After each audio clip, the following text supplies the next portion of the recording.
Usa ka pagtuo, usa ka tingog, usa ka katawhan.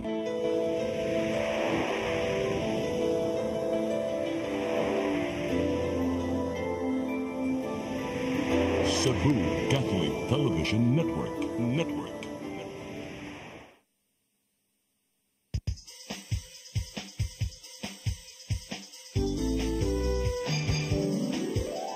Hello Cebu, maayong buntag. Nagsunta ang kahayan nga nagsulti sa matuod, kadagan sa panghita po. Hello Cebu, maayong buntag Pinoy.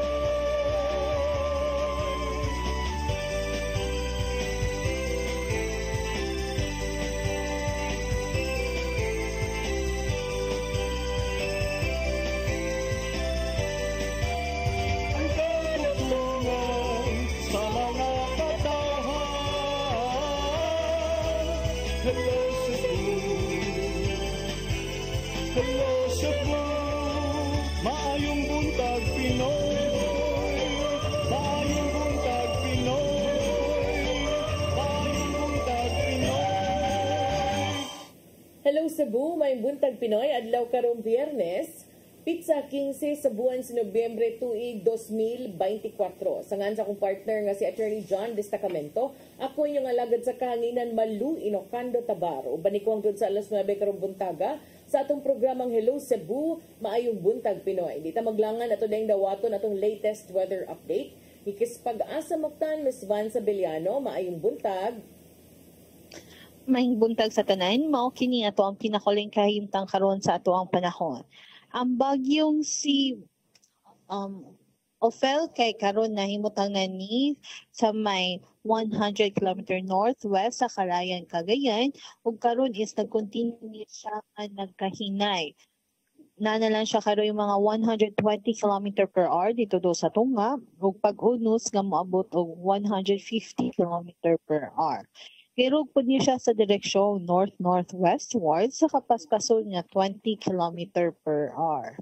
Ang si Bagyong Ophel nakaapekto gihapon dito ron sa may northern Luzon ug nakaisa pa gihapon tag signal number 3 dito ron sa uppermost portion sa northern Luzon ug nasa tay signal number 2 dinhi ron sa may Babuyan Island sa northwestern portion sa mainland Cagayan, northern portion sa Apayao, ug northern portion sa Ilocos Norte. Signal number 1 dito rin sa Batanes, the rest of Cagayan, northern portion of Isabela, the rest of Apayao, Kalinga, northern central portion sa Abra, ug the rest of Ilocos Norte, ug the northern portion sa Ilocos Sur. Si Bagyong Ophel is karon akong expect na magawas niya siya sa ato ang Philippine Area of Responsibility karong hapon. Ug ang kato atong gibantayan nga bagyo nga nasa gawas sa atong Philippine Area of Responsibility nga na international name na Manny, kinakasud na ni sa ato ang PAR gahapon sa gabi sa alas 8. Ug karon ato na ni siyang gipanganlan, gitagaan nato pangan nga Pipito. So si Pipito is isa ni siya ka severe tropical storm ug naa ni siya karon nahimutang sa may 945 km east sa Eastern Visayas. Si Pipito na ni siya kakusgunon sa hangin nga 100 km per hour dito do sa tunga ug pag-unos nga moabot og 125 km per hour. Sa karon nag-irog niya siya sa direksyong westward sa kapaspason nga 35 km per hour. Pero ato sa niya siyang gibanabanan mo irog pod niya siya sa direksyong west-northwestward karon na nakasud sa niya siya sa atong Philippine Area of Responsibility ug tracking niya siya padung dito ron sa may Central Luzon. Ug apan kaabot na nato by tomorrow sa gabi is possible ni siya na magpaduol ni siya dito ron sa may eastern portion sa Visayas, dito ron sa may eastern Samar na as typhoon na ni siya magkakusog, mahimo na siyang usa ka typhoon. Ug ato na tuod na natagi sa karong nga tropical cyclone wind signal dito ron sa Visayas, sa may northern Samar, northern portion sa Eastern Samar o ang northeastern portion sa Samar. So mag-expect ni sila og kakusgon sa hangin nga 39 to 61 km per hour, sulod sa 36 hours. The potential ni siya, na siya potential impacts na minimal to minor threat to life and properties. Kung ato mga pag-ulan anis dito sa may Eastern Samar, possible dito na makaabot og heavy to intense na mga pag-ulan nitong mga lugar. O kani after tracking pa nung dito is possibly ni siya nga makahimo siya landfall dito ron sa eastern coast sa Central Luzon during the weekend. And kani silang duha sa pagkakarong adlaw is wa pa ni sa direct effect dinhi ron sa Subo o napay uban pang bahin sa Visayas. Mauna ang atong weather forecast para karong adlaw.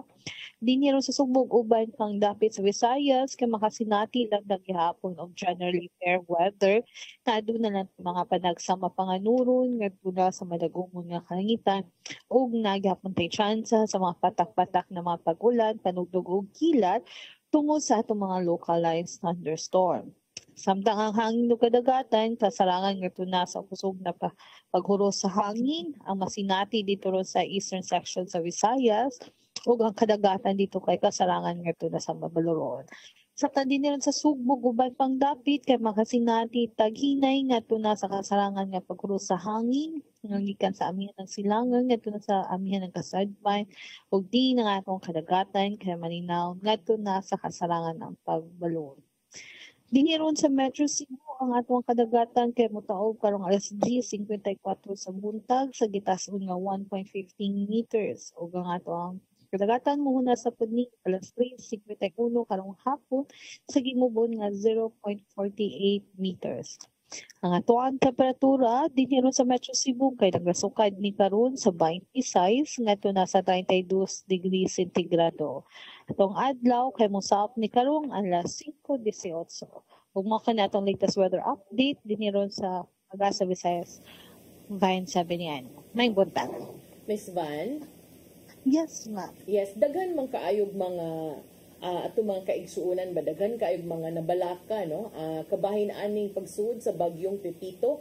So far Miss Van, ang ato ang mga projections for the weekend, is it still as threatening as it sounds and as it looks? Para din ron sa Cebu, general din sa Cebu is maayog yapon na atong panahon lang. Nalanchi chance na dito ron sa may northern tip sa Cebu is possibly magud kuan na sila na mahagip lang gihapon sila sa medyo may pagkakusog na hangin. So dili gyapon nato na i-roll out lang na medyo mukusog ang hangin ana and possibly naasa niya tay maisapod dito nga gale warning if ever wala man tay mapaisapod na signal pa niya dito. Pero ang atong weather dinhi ron sa Central Visayas, especially dinhi sa Cebu for the weekend is maayo ra gihapon ma'am. Ang dito lang gyud sa may Eastern Visayas is mao gyud to maka-experience niya o kanang storming nga weather, kusog hangin unya naa sila mga pag-ulan sa niya ma'am. Okay, so mga kanus abasad and aside from kining Pepito no sa so far atong makitaan sa ato ang kining inyuhang weather kanang system na display no, duha gid ka buok bagyo ang nag-abot within the Philippine Area of Responsibility. Aside from Pepito, do na pa baylain nga atong makitaan nga posibleng makahulga sad nga musud na sab-Sapar? After ni Pepito ma'am, based sa atong QC threat potential na ato ang na issue po sa pagkaroon wala ta karoy nakita weather disturbance after yun ni Pepito yun ma'am. So by siguro November 20 to 26 ka na siya nga wika is payo ra ta ma'am wala yung mga weather disturbances na ato ang gi-expect. Miss Van, Cebu and the entire Cebu province kaha, mga when na to ma-feel ang effects ni ining paghapit ni bagyong Pepito dinhi sa ato ang dapit?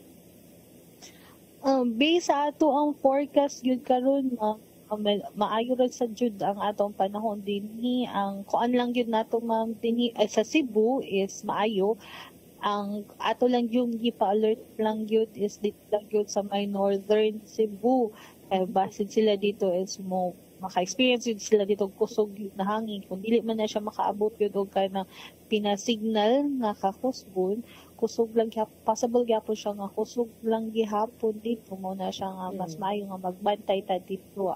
Diri ron sa Metro Cebu is generally fair weather naman gihapon ta din. Ang hangin nato is possibly siguro mo kusog-kusog siya pero naalagya po siya sa range siya pa sa kuan pa mga moderate pa siguro pinakataas pa ma.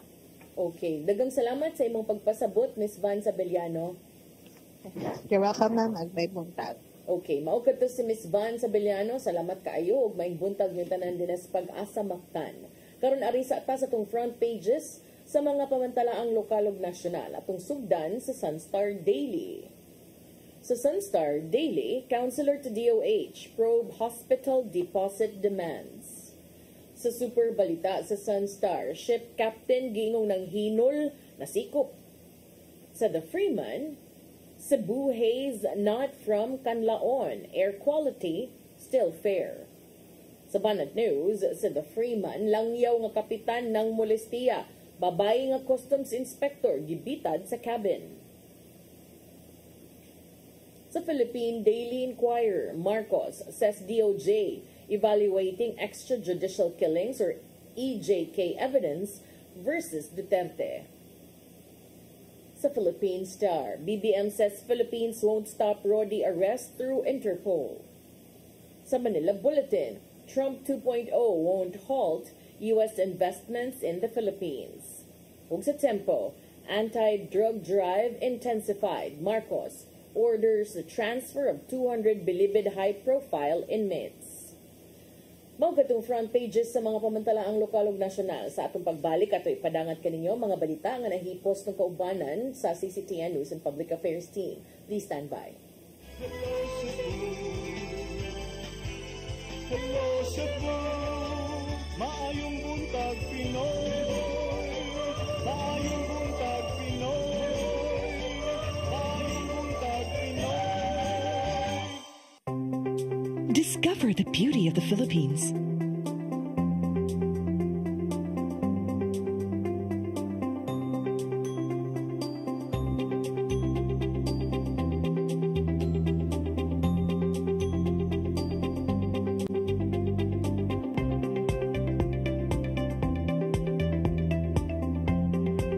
With Philippine Airlines, the country's flag carrier.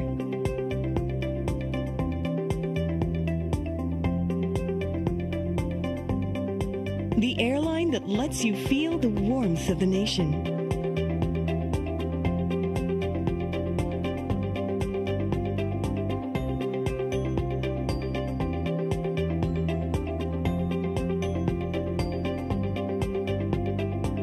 Mabuhay!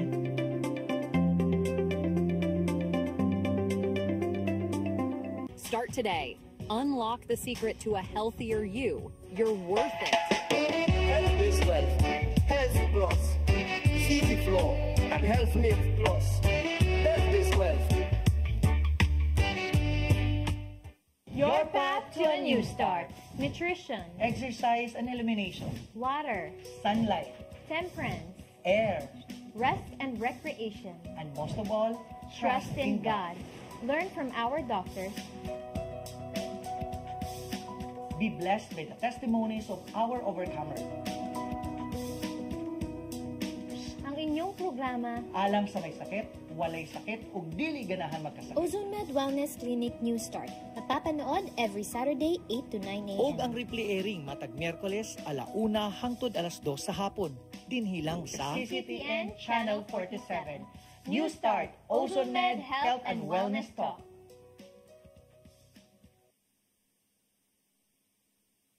Hello Cebu, hello Cebu, maayong buntag Pinoy. Maayong buntag Pinoy. Maayong buntag Pinoy. Balik sa Hello Cebu, may buntag Pinoy ug karon sa atong mga balita. Nagunas tong mga balita karong buntaga, dulaan 300 ka mga patayng lawas sa buwaon gikan sa Municipal Cemetery sa Dakbayan sa Lapu-Lapu. Kineron mga tagagluna ang bag-ong tukuron ng mga nitso. Mga detalye sa report ni Crystal Joy Filenca. Usa ka inahan ang naabdan sa CCTN News Team nga nagdaggot sa nitso sa iyang anak sulod sa Municipal Cemetery sa Dakbayan sa Lapu-Lapu. Matod ni Nika Abing, wala siya makadaggot ni adtong kalag-kalag tungod kay mabdo siya og naglikay sa daghan nga tawo. Apan kaganihang buntag, gihatagan niya og panahon sa pagduaw ang iyang anak sa dili pa kini habwaon ugmang adlaw. Kini tungod kay nalakip kini sa 298 ka mga patayng lawas nga habwaonon ugmang adlaw bisan og sa tuig 2023 lang kini nalubong. Ang lokal nga kagamhanan sa Dakbayan sa Lapu-Lapu magtukod og bag-ong nitso nga susama sa usa ka apartment style ug gikinahanglan niini og luna. Maong suma pa sa caretaker sa maong samang nga si Junifer Saraom, gikinahanglan ang paghabwa. Kaya naman ni siya, gibata naman ni siya koordinasa nila nga ato itarong nga mitso na ba wala na kayuta. Ang Facebook page sa Lapu-Lapu City Information Office ni pahibaw sa katawhan sa lista sa mga habwaonon aron nga makahibaw ang tagtungod ug mahatagan sila og igong panahon sa pagproseso sa mga gikinahanglang permit kung ugaling gusto nilang ibalhin sa laing samang. Apan sigon pa ni Saraom, sa dulan 300 ka mga habwaonon, 20 pa lang ka mga tagtungod ang ni-claim. Matod niyang kung walay mokuha sa mga mahabwang bukog sa patayng lawas, adto kini nila ibutang sa Common Bond Chamber. Sa among pakighinabi kay Nika, sa Facebook post lang niya nahibaw-an nga lakip sa habwaonon ang iyang anak. Wala ni ini mapugni ang luha tungod kay gustuhon man niyang mapahiluna ang patayng lawas sa iyang anak, apan tungod sa kawadon, dili pa kini niya mapabalhin sa laing samang. Na lang guro sa dako nga koros kay wala pa man mi kwarta ipabalhin og asa siya ibutang. Apan gidugang hinuon ni Saraom nga ang kadtong mahabwa nga wala pa nadugta ibutang kini nila sa nitso. Siya forma pa siyang tao, ato siya tigaan diyan bangaan ng iyang kasudlan. Ipasalig hinuon niya nga mamahimo rang makuha bisan kanus-a sa mga tagtungod ang mga bukog nga ilang ibutang sa Common Bond Chamber. Butangan kini nila og numero aron nga sayo na lang ang pagpangita ni ini. Cristel Joy Felerca, CCTN News. Sa laing bahin, mga pribadong tambalanan sa syudad sa Subo, ipasusi sa Department of Health 7 kunituman sa Anti-Hospital Deposit Law. Konsehal sa Dakbayan, nakadawat og mga report nga daghang tambalanan nga nagmagahi sa pagpatuman sa balaod. Ang kasayuran ihatod ni Gian Navarro. Ato sa regular session sa Cebu City Council, nakaigayon sa pagpadangat si Konsehal Ray Gelon sa mga nadawat nga sumbong bahin sa gidangatan sa mga pasyente sa pribadong tambalanan. Siyang regular speech na tribukar niya nga dunay mga ospital ang nangayo og deposito una pa ma-admit ang pasyente sa sulod.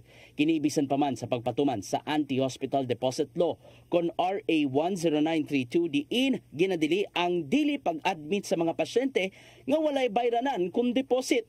Gani gipatuman kini ngadto sa pipila ka mga tambalanan sa syudad diin wala midawat sa bisan unsang hospital assistance gikan sa gobyerno. Pangutan-on dayon ka bisag wa pa na gamit ilang thermometer didto aron hibaw-on ang temperature sa pasyente kung naa kay insurance o kung wa man gani nang pangutanaha ingnon ka nga saka didto bayri bisag 10,000 pesos lang deposit. Mong gituso siya og resolusyon aron pag-awhag si Department of Health 7 nga susihon ang binuhatan sa mga pribadong tambalanan. Kinananusab nga subayon sa mga nangulo sa tambalanan nga i-revisit ang mga protocols sulod sa emergency room.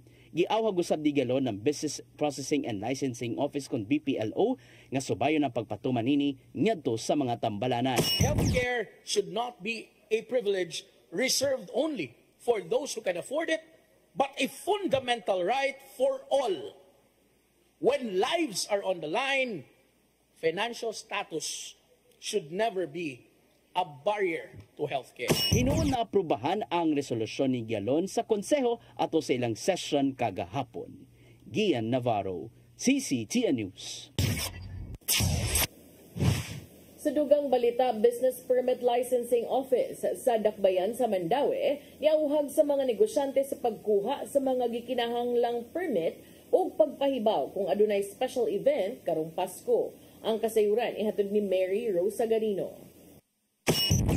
Nagpadayon ang inspeksyon sa sakop sa Business Permit and Licensing Office sa mga negosyo nga anaa sa Mandawi. Gawa sa buntag nga inspeksyon, nagpahigayon usab sila sa gabi labi na sa entertainment establishment sama sa bars. Gitanaw ang ilang pagtuman sa mga requisitos kung adunay igong permit o clearance. Karon nga umaabot ang Pasko, mas hingusgan pa ang ilang pagtanaw sa compliance labi na sa lugar sagad tapukan sa mga tao. Sa pagsaulog sa holiday, giawhag ang mga negosyo lakip na ang mall sa pagpakigalayon kanila. Pagpahibaw sa ilang aktibidad aron mahatagan og assistance sama sa police o traffic personnel. Especially nga natin mga bagong ablika ron. So we don't want to ganing mag-inistricto, but at the same time we encourage them to really cooperate with us in terms of permits, in terms of kaning operations nila, in nga traffic, tao, security, safety. So usa na nga atong gitanaw kay every time nga magnaatay mga holidays, specifically ning Pasko, naghan o mga daotang kuan sa dire. Kanang criminality also increases, di ba? Kanang mga simple theft, kanang mga injuries. Giawhag sa pangusabuhatan ang entertainment establishment sa pagkuha og permit kung adunay special event o mulapas sa ilang confined areas. If it is not regularly kanang conducted, mao na siya. Let's say ang imuha is baraka which is nasa sulod. Then later on mag-conduct ka og party nimo diha sa gawas unsa man ang imuha diha, kanang balloon party diha or bubble party or sa banan diha that will be utilizing beyond sa imong area. You have to get the permits kay mudag sa ang tao. You need security, you need coordination sa barangay. So dapat mananghid ka so that we can not, because we want to kanang restrict or kanang regulate you, but para ma-ensure na to nga natay proper nga mga preparation pod. Barangay, ang police, ang security. Ang BPLO makigalayon usab sa uban pang regulatory offices aron mopahigayon og ilang kaugalingong monitoring. Mary Rose Sagarino, CCTN News.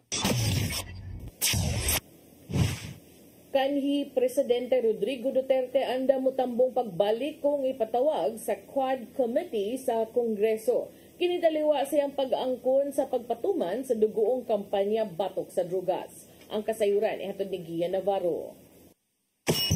Anda mutambong si kanhi Presidente Rodrigo Duterte kung ugaling ipatawag sa pagbalik sa Quad Committee sa Kongreso.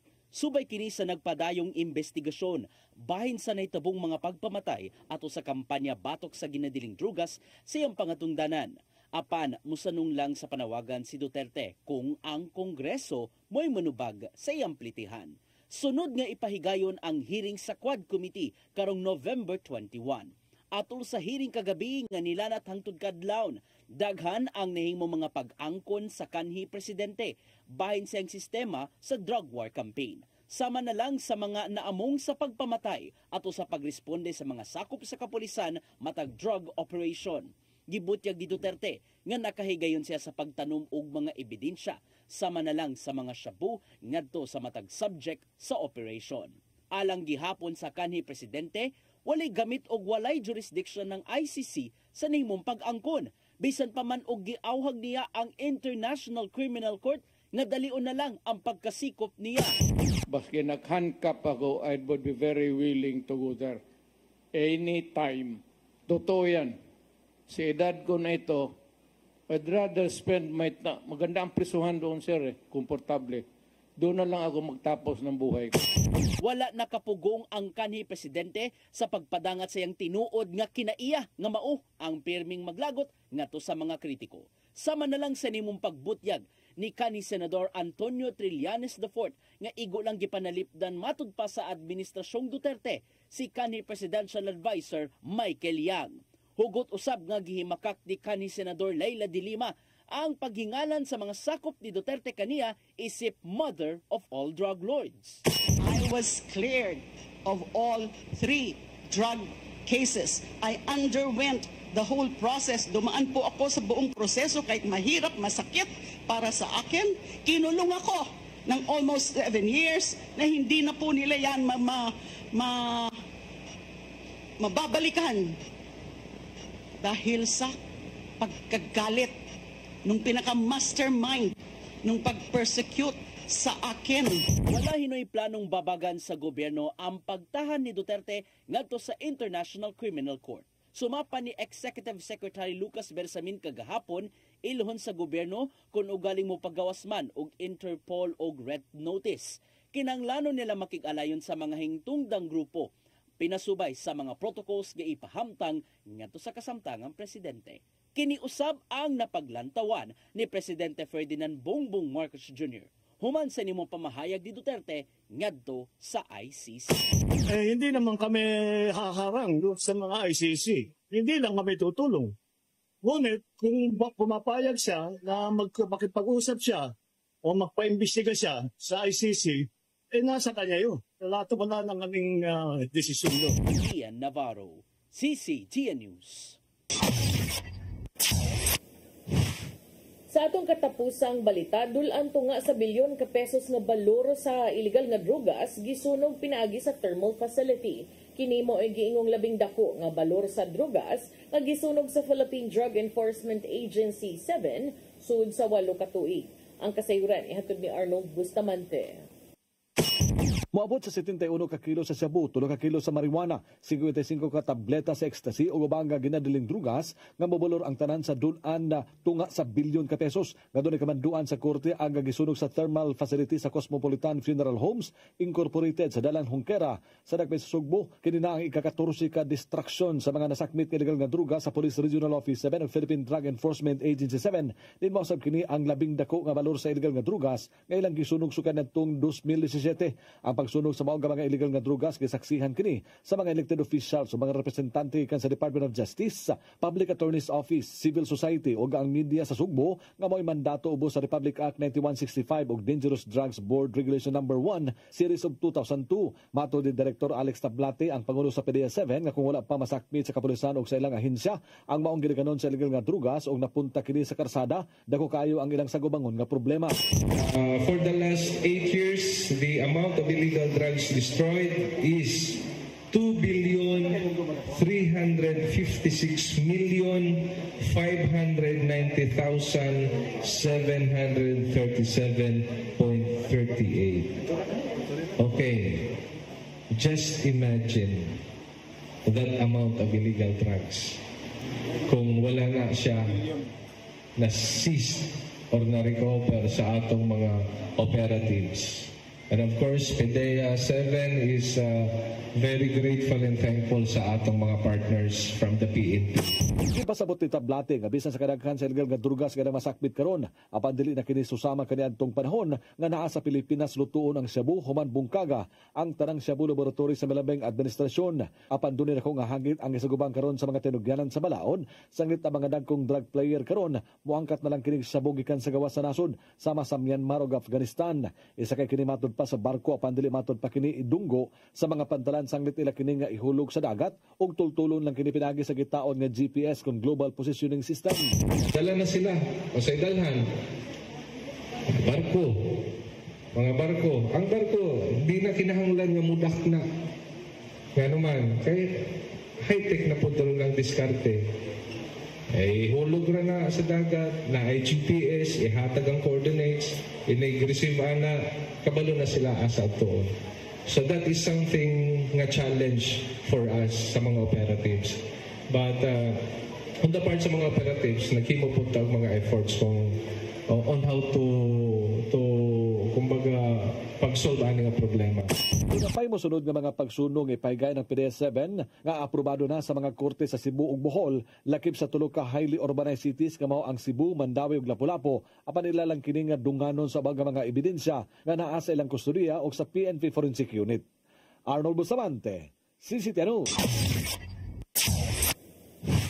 Mao kitong mga balita nga nahipo sa itong kaubanan sa CCTN News and Public Affairs Team. Kato nakita kagahapon sa mga balita sa Sairi 47. Mubreak tagkadali og sa atong pagbalik, mga paghisgot-hisgot, please stand by. Hello Cebu, maayong buntag Pinoy, maayong buntag Pinoy, maayong buntag Pinoy. Discover the beauty of the Philippines.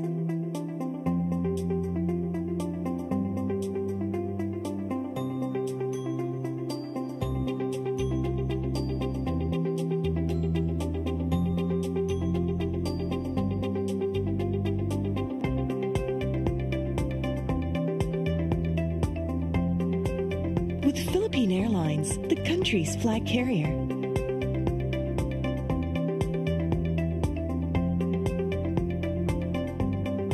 The airline that lets you feel the warmth of the nation.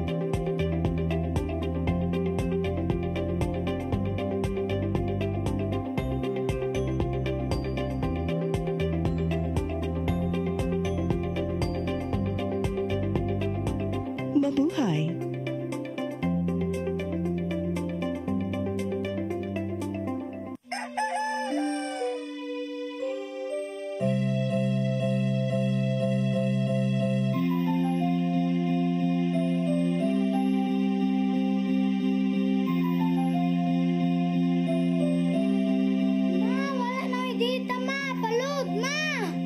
Sorry ma'am, na-late ko.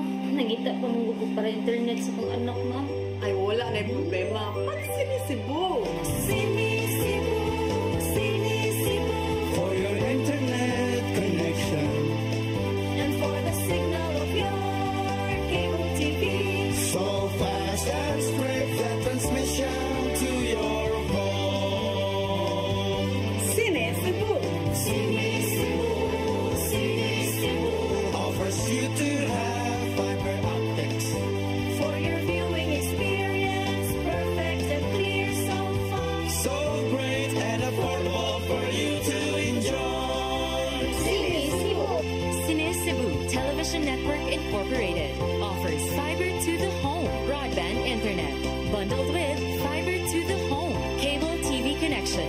Sinisibu Television Network Incorporated with its operation in Metro Cebu and the whole province of Cebu soon. And affordable for you to enjoy. Sinisibu!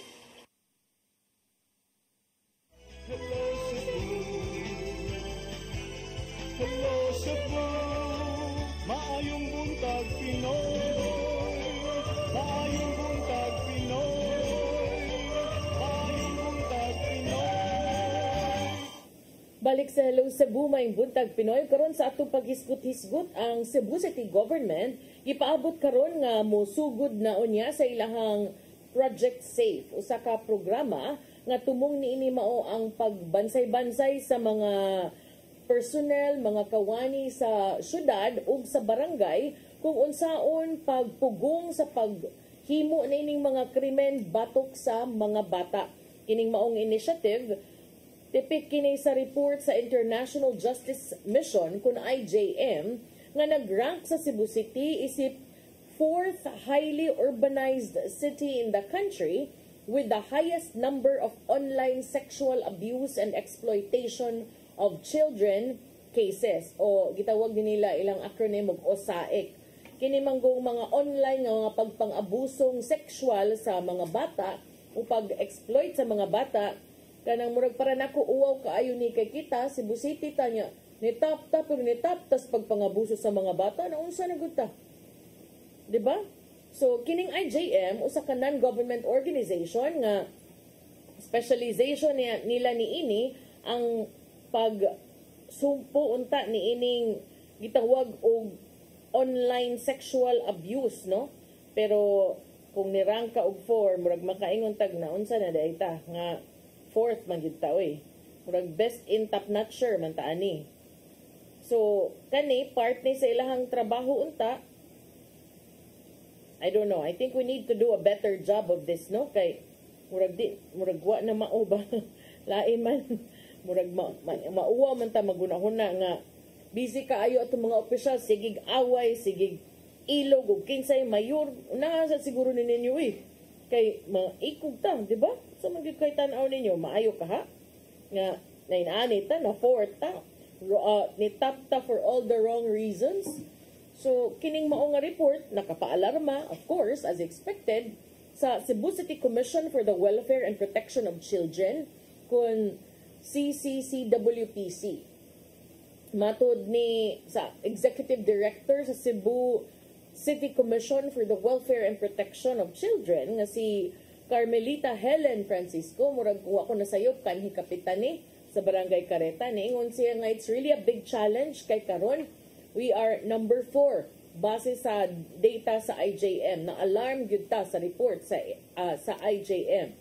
Usa ka report sa Anti-Money Laundering Council nitong Abril tuig 2023 nagpakita usab nga while a greater proportion of kining exploitation of children nga mga related remittances naggikan sa mga foreign sources.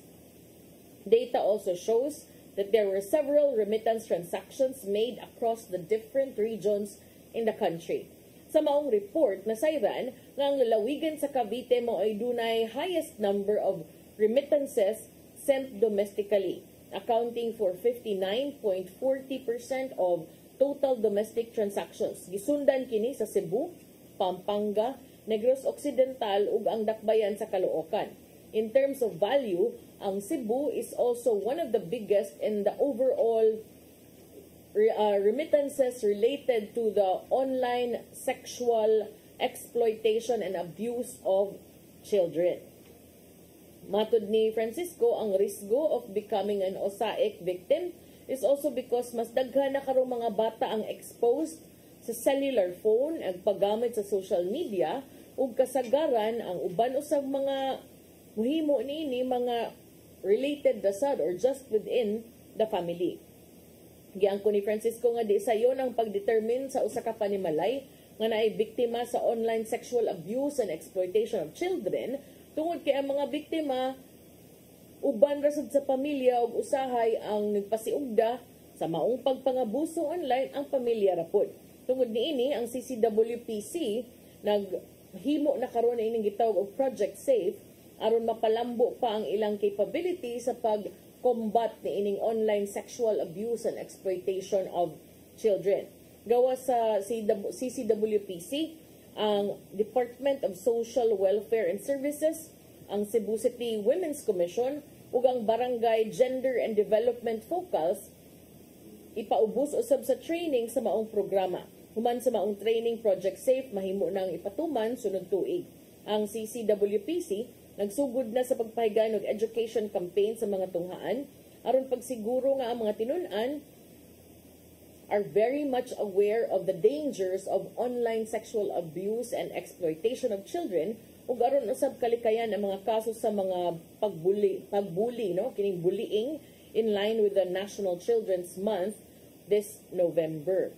So subay usab niini giawhag sad sa DSWS sa Children and Youth Welfare Unit ang mga ginikanan o mga opisyal sa barangay aron mabantayan sa mga panginahanglan o kaayuhan sa mga bata aron malikayan sad nga sad sila mismo makahimo sad og mga krimen og malakip sa children at risk or children in conflict with the law. So kana ay para nako unahon ta na siguro tutukan ta na di ta masig tutok anang sunod eleksyon daghan na ra ba kay mo sige lang mo pagwapo sige lang mo pakyut-kyut hindot kay mo mga mugna.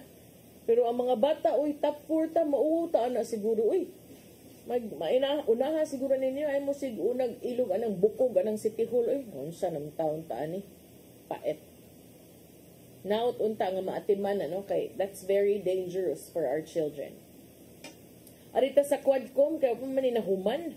So, doon ako nasugatan, nga report, nga ang Quadcom, ang House of Representatives Quad Committee, dili sila muhatag sa International Criminal Court or ICC ug access sa transcript sa ilang hearing na diin ilahang gihinabi, gi-interview, gilalis si kanhi Presidente Rodrigo Duterte kabahin sa iyahang administrasyon ug sa pagpahigayon ni ining drug war. Kini mo gibutyag ni Surigao del Norte 2nd District Representative Robert Ace Barbers kinsa mo'y nangu sa maong panel ato sa interview kagahapon. Ang mamahayag ni Barbers mitumaw human si Presidente Ferdinand Bongbong Marcos Jr. mitumbok nga ang Pilipinas dili mo cooperate sa ICC kung kini mo pahigayog investigasyon sa anti-drug campaign sa milabay nga administrasyon. Niingon siya nga I will still maintain na hindi magbibigay ng transcript until we become a member and until there is a directive coming from no less than our president. Maybe that's the only time we will change our position. We are not a member of the ICC. We have no obligation to them. Whatever steps the ICC will take in this country, it's up to them. Iyas ang gitumbok kagahapon. Samtang si Santa Rosa City Representative Dan Fernandez niingon nga hingpit ang iyang baruganan nga ang ICC dili ang ngayang manghilabot sa justice-related affairs sa nasod. Niingon siya, I've been in Netherlands, pinuntahan namin yung Hague, pinuntahan ko yung International Criminal Court, nag-ikot po kami sa loob niyan, recently lang po yan. At nakita ko po kung gaano kalungkot doon. You never wanted to be a part of that investigation, and even yung investigation per se, kasi pinanood namin yung proceedings nila, napakatahimik talagang, hindi ka pwede magsalita. Palagay ko yun ang iniiwasan ng ating dating Pangulo. Kini human usab ato sa Nobyembre 13 nga hearing, ang kanhing presidente ihagit sa ICC nga sugdan judayon ang investigasyon kabahin sa gitumbok nga crimes against humanity nga nahimo ato siyang administrasyon subay usab sa anti-drug campaign. Kinamduman niingon siya paspasi samtang naa pa kuno siya. Samtang subay usab niini kinamduman nga nakit-an man to nga niadto sa maong hearing ang anak ni kanhi Presidente Rodrigo Duterte, ang kasamtangang Vice Presidente nga si Inday Sara. Tungod niini murag naa say development na hinuon kay gipahimustan na lang sad sa House of Representatives ang unexpected nga pagtunga ni Vice Presidente Sara Duterte sa Quad Committee hearing nga nakasentro unta siyang amahan pinagi sa pagtunol kaniya og bag-ong imbitasyon kabahin sa nagpadayong investigasyon sa gitumbok nga iyahang pagwari-wari sa pundo sa DepEd. Human usab wa ni tagda ang imbitasyon sa Ubusbay Balauranan sa sud sa pipila ka semana ang Vice Presidente nito nga dito sa batasang pambansa ni atong Miyerkules diin siya ni tan-aw siyang amahan nga si kanhi Presidente Rodrigo Duterte nga mitubag sa mga pangutana kabahin sa drug war killings atol sa iyahang administrasyon. Si Duterte anaa sa gallery naglingkod pipila ka distansya gikan siyang amahan sa dihang usa ka House staff member ang mitunol kanag imbitasyon alang sa hearing sa House Committee on Good Government nga nakaschedule karong Nobyembre 20 ug mauusab ang nagsusi kabahin sa paggamit sa confidential funds sa buhatan sa Vice Presidente sa tuig 2022 ug 2023. Kining maong susamang komitiba mauusab ang nag-imbestigar sa mga aligasyon kabahin sa mga funding irregularities sa Department of Education nga mauusab ang gipanguluhan ni Inday Sara until sa iyang pag-resign ni atong Hulyo karong tuiga. Iyang gidawat ang maong suwat matud pa pero ningon sad ang naa dito nga medyo murag na kugang siguro siya sa diyang una kining gitunol ngadto kaniya ang maong suwat gipitsahan usab og Nobyembre 13 ug gipirmahan ni Committee Chair and Manila Representative Joel Chua. Nag-request sa iyang pagtambong sa sunod nga hearing aron paghatag matud pa og dugang katin-awan sa Office of the Vice President's Budget Utilization base kuno sa iyang pag-assumer sa katungdanan in 2022 up to present. Naglakip kini matud pa sa mga proyekto, programa, mga beneficiaries sa maong programa sa iyang buhatan, regular and confidential funds, and other related matters. So, murag ubay-ubay, gikuan na lang nilagi. 2 birds with 1 stone. Kumatagon sa ikuan na ni. Unsay padul nga niya ani, muto nga basad ka si Inday Sara. Kita sad ko ato nga dunay kanang murag posible nga iimbitaron og balik si kanhi Presidente Rodrigo Roa Duterte, pero ang mga supporter ni sa kanhi Presidente nindot na kag mga post ilahag para nilab kuan gyud kuno wa kalupig kana mga supporter ni kanhi Presidente Rodrigo Duterte, mga fans club niya, mga pareha ng Rodel, believe kay abibag kay sila nga ko daog yun, wa yun nagsilbi, daghan ko na kayong quad ko member sa quad committee, gilupig ra kuno tinubagan og sa hanahanag kumo og sa hanahanag labay og microphone sa kanhi Presidente kay wa gyud kuno makasugakod kuno sa kabright mo giingon sa mga supporters.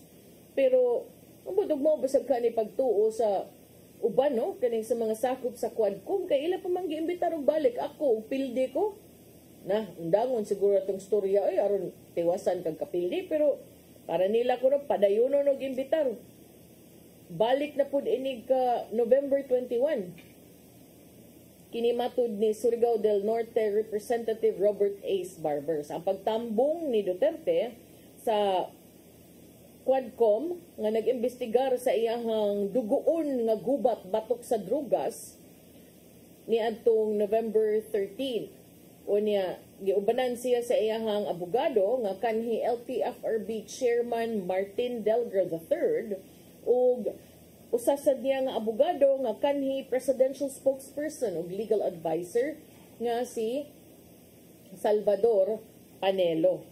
Matud ni Barbers, imbitaron gihapon nila ang kanhi presidente tungod kay siya na lakip sa hisgutanan as long as the topic involves extrajudicial killings and drugs because he is part of the list of our invited resource persons.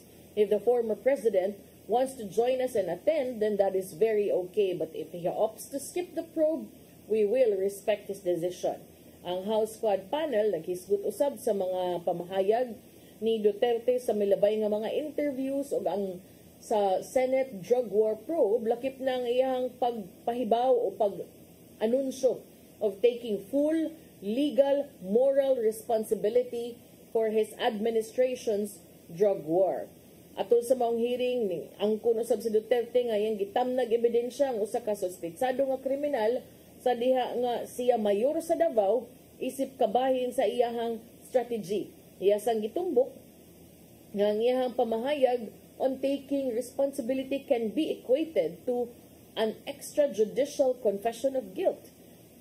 Ingon siya nga, yes, because I ordered the campaign against illegal drugs. At kung anong ginawa nila, whether legal or not, ako nag-utos. In that sense, I take the responsibility for their actions.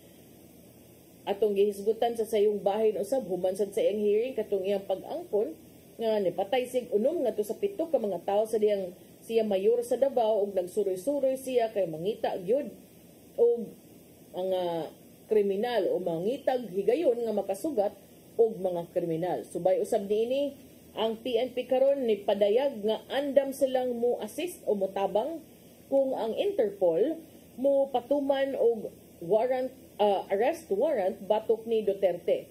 Ang Philippine National Police ningon kagahapon nga sila quote-unquote ready to assist the International Criminal Police Organization kung ipatuman niini ang pagsikop kang kanhi Presidente Rodrigo Duterte. Si PNP spokesperson Brigadier General Jean Fajardo niingon, when the time comes that they seek our assistance, then the PNP is ready to provide the necessary assistance. Kini nga pamahayag nitumaw usab usa ka adlaw human si Duterte mihagit sa International Criminal Court nga sugda na ang ilang investigasyon sa gitumbok niyang mga crime against humanity nga nahimo sa diyang siya presidente pa. So kani ato ang kuano paabuton muto nga ba ang kanhi presidente sa sunod nga Quadcom hearing karong Nobyembre og musanong ba usab ang ICC sa hagit sa kanhi presidente nga sugda na ang investigasyon o kung sugda naman gani og dunam sa gay warrant unsa sad kay mahitabo ato nang atangan sa umaabot nga mga buwan ug mga semana. Yawa naman tay oras atong ipadangat ang giandam ni Tatay Dodong ang ICC og kinabuhi.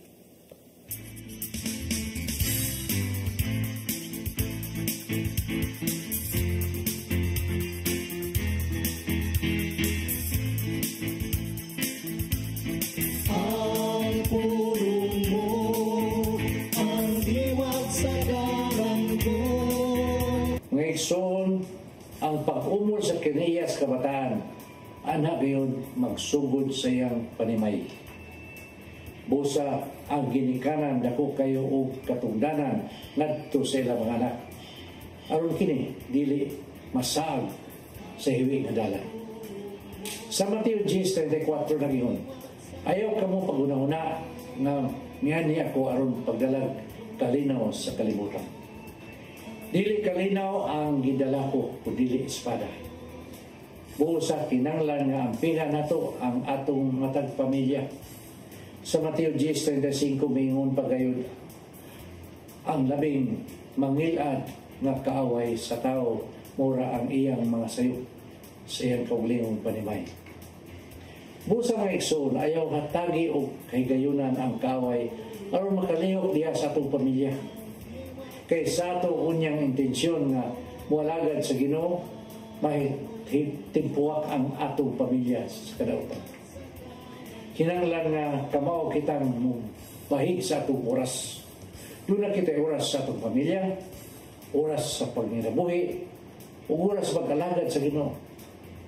Kay ug dili mayong pagkabalanse kining butanga, natural nga kasamo kayo ang may tabo. Ug delikado nga mao kini ang gamiton sa kaway aron mabungkag ang atong pamilya. Maigsoon mo kini ang pulong nga maghatag kanato giya sa atong kinabuhi. Mag-ampo kita. Langitong Amahan, salamat sa imong pagpahinumdum kanamo. Dili mo sa kaminungdanon nga butang. Itahan namo kanimo ang among pamilya, ang among oras ug ang tanan namong gibuhaton. Aron imo kining ayoon sa pagpahigayon sa husto. Amen. Sa Ama sa Anak sa Espiritu Santo.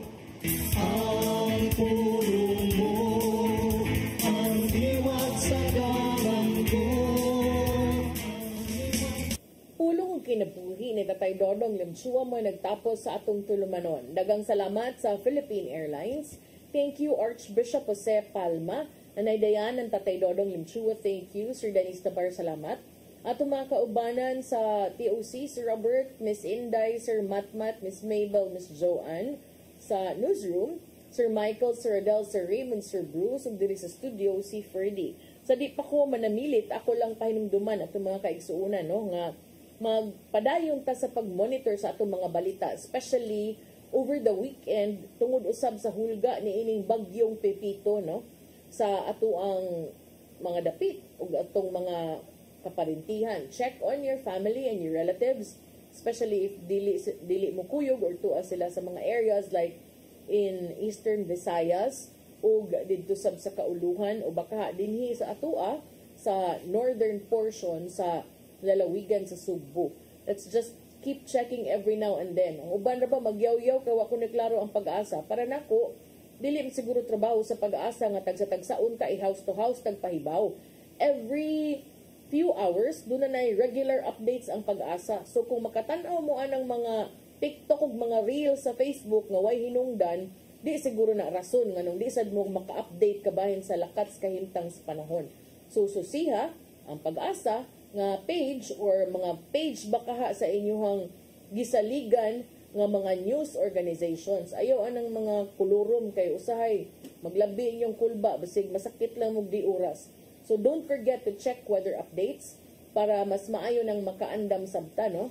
Kay Saturday, Sunday baya. So let's just make sure.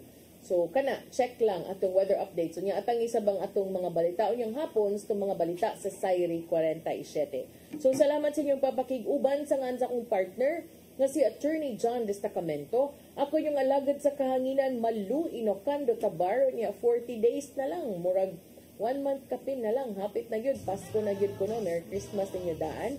Salamat sa inyong papakiguban. Ako si Malu Inocando Tabar and have a happy and blessed weekend.